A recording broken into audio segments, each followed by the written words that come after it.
ลำน้ำพองล้นนองรินหลังสองฝั่งสะพรั่งด้วยมวลพฤกษาน้ำหลากห้ามยามแรงเพลินตาเบิ่งท้องนาสาวบ้านป่างามพริ้งละออโอ้สาวเอ๋ยไผเลยงามเท่าขอเว้ากับเจ้าสักคำได้บ่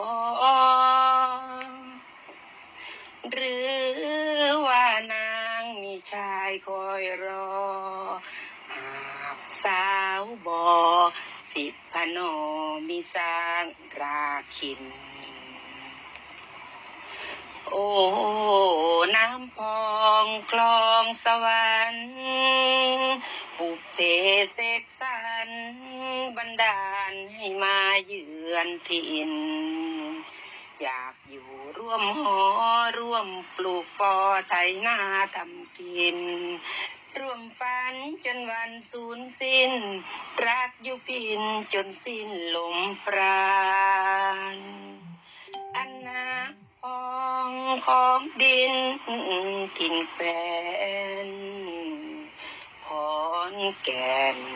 เมืองแคนแห่งแดนอีสาน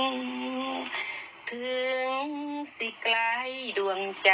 ไปนานคอยสาบานใจหักมันบ่ลืม